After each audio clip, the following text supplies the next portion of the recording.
Let me ask you this, and it's so fascinating that you have that real estate background as well.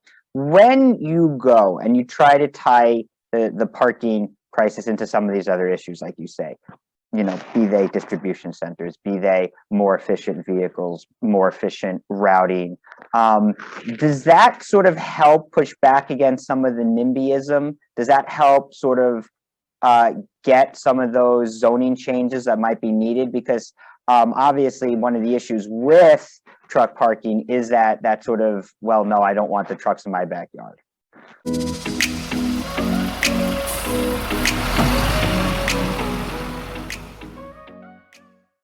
Sure. So I certainly think it plays a role in influencing the people, the relevant bodies or the relevant government bodies amongst the zoning boards that, hey, well, you don't want a diesel vehicle that's polluting and is noisy and idles noisily.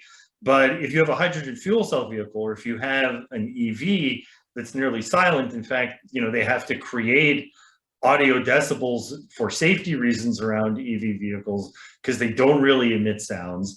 I think that maybe could help change some of the calculus amongst the zoning boards where, hey, we're going to bring clean new mobility to your city, to your county, and here's why it's going to be different. But certainly we're in the infancy of that learning curve amongst the relevant parties.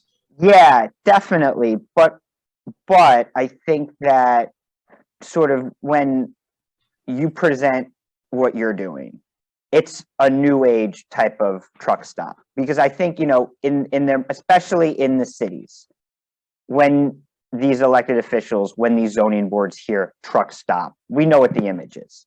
That's not exactly what you guys are. And I think a lot of what the work we have as an industry is to change that image and that perception. And I think a lot of the efficiency, environmental, and tech stuff goes a long way to doing that. And I think where you come in is you're at the forefront of all of that, which is a really fascinating place to be as we sort of come out of this pandemic and into this, new, cleaner type of future here.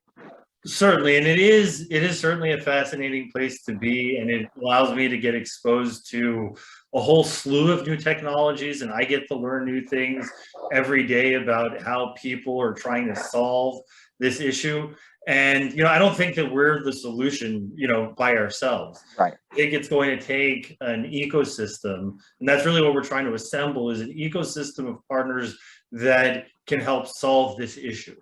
And and yes, it is kind of on the technological forefront of what we're trying to accomplish.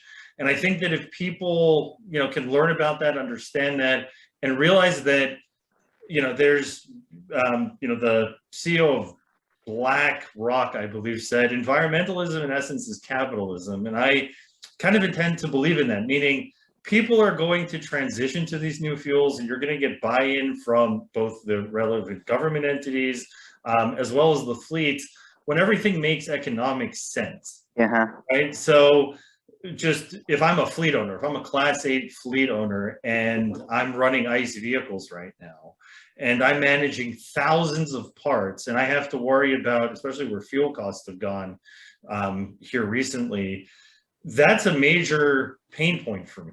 Right, managing all those SKUs of parts and keeping my vehicles running. Everybody that's listening is familiar to the Class 8 breakdown rates. And if when you run an EV fleet, there's hundreds of parts, not thousands of parts, and less fluids. Right, there's still brake fluid, but you're not worrying about engine lubricants and other factors that are both costly and play into the maintenance part.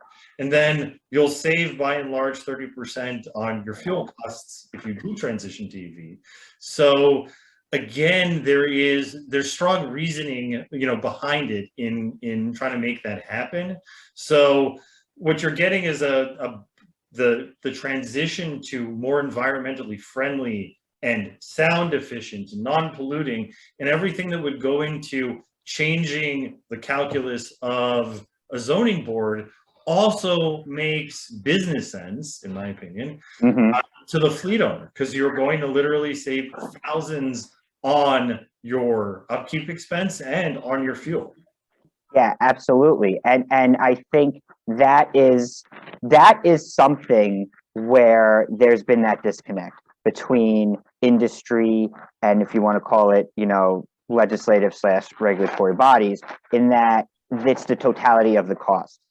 And it's also the totality of what's missing, which is in some cases truck parking, where fleets might have serious difficulty in moving freight because there's no place for their drivers to safely park.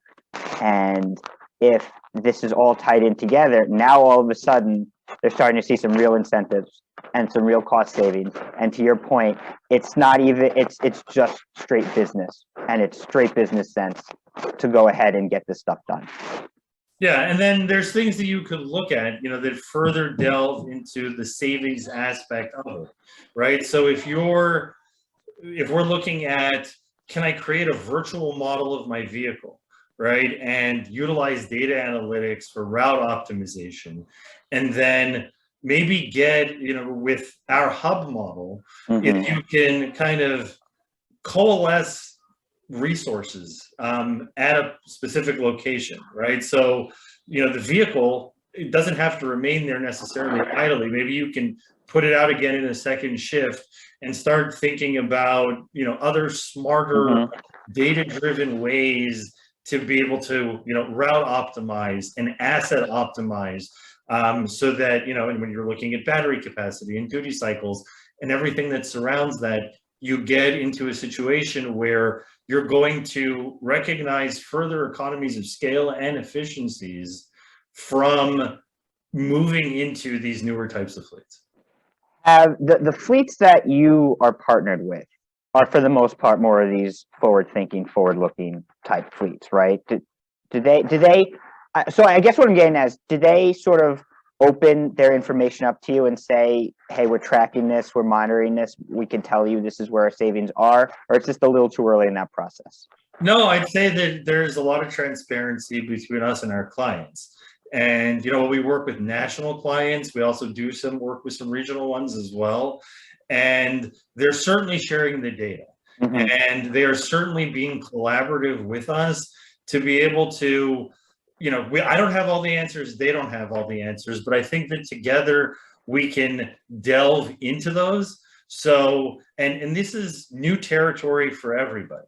So the more open source type data that we can share, both, with ourselves, is going to help us recognize efficiencies. So if I know that my client's going to run X amount of routes, and I import that into an analytics tool, that'll help me locate my hub in the most efficacious location possible to facilitate their need to save, fuel and cost. And just because you transition to EV doesn't mean that fuel is free, right? You still have to, there's a cost associated with the electricity. So everything to do with getting that route and asset optimization is something that, we're going to pull together a lot of different parties. There are legacy companies that are really good at doing things like telematics.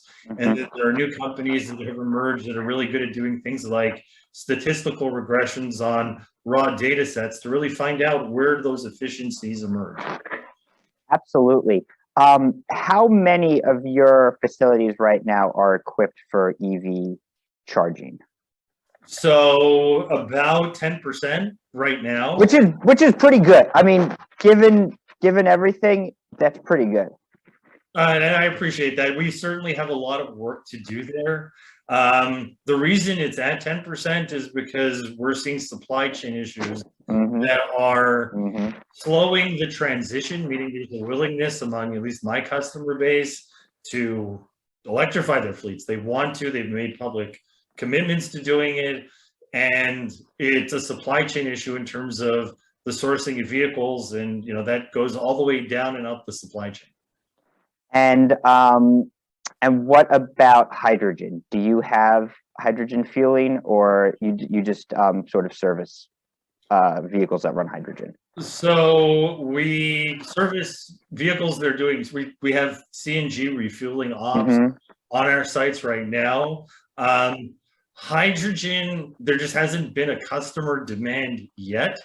But Yep. I foresee it happening, and we foresee creating both electric and hydrogen corridors along, the north-south and east-west interstates on our locations. So, and there does exist a physics issue in Class 8 where there's battery capacity versus battery weight versus the load that you're trying to carry, Yep. that I don't believe has been solved yet, that you just simply don't have the physics, energy, weight times mass, and all of the physics calculations that go into that make it difficult to kind of resolve. So I think hydrogen is going to play a big role in that, especially as you're talking about over the road long haul. Yep. Completely agree.